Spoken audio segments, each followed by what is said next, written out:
L'opération Barbarossa.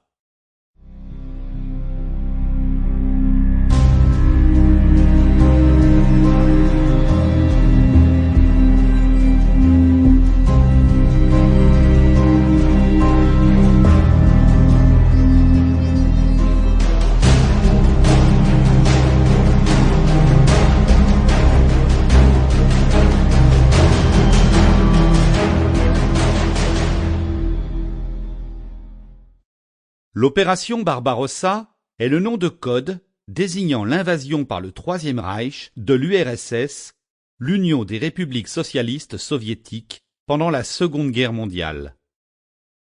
Elle a été appelée ainsi en référence à l'empereur Frédéric Ier, dit Frédéric Barberousse, qui fut empereur romain germanique, roi d'Allemagne, roi d'Italie au XIIe siècle. Le 23 août 1939, quelques semaines avant le déclenchement de la Seconde Guerre mondiale, l'Allemagne nazie et l'Union soviétique signent un traité de non-agression et de partage de l'Est de l'Europe. Cependant, le 21 juillet 1940, moins d'un an après, Hitler demande à son état-major de préparer un plan d'invasion de l'Union soviétique. Confiant, Hitler déclenche l'opération Barbarossa le 22 juin 1941. C'est exactement le même jour que l'empereur Napoléon lors de la campagne de Russie, le 22 juin 1812. Cette offensive contre la Russie a aussi lieu un an jour pour jour après la signature de l'armistice entre la France vaincue et le Troisième Reich.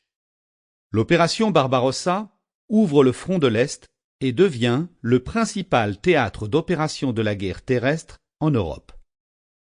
De 1941 à 1945, 80% des pertes de la Wehrmacht seront subies sur le front russe.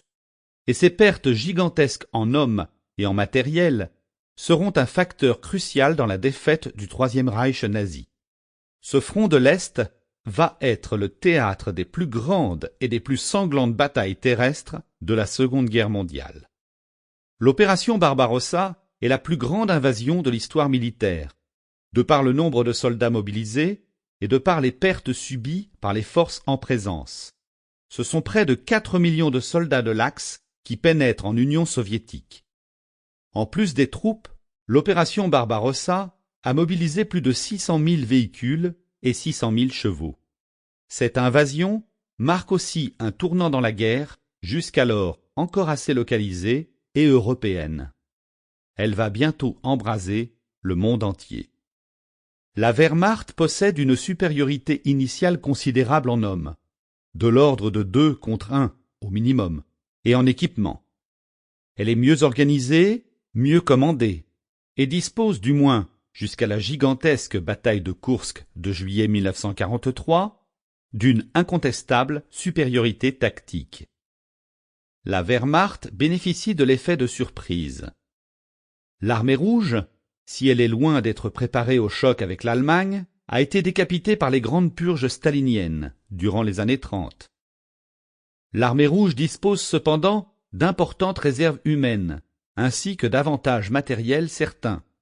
Matières premières abondantes, bases industrielles, usines d'armement, et surtout d'un patriotisme russe que Staline saura opportunément réactiver après 20 ans de répression sous la férule d'un État en guerre permanente contre sa propre société. Le nazisme, qui ne laissera aux Untermenschen, les sous-hommes slaves, d'autres alternatives que la mort ou l'esclavage, jouera également un rôle important dans le sursaut patriotique.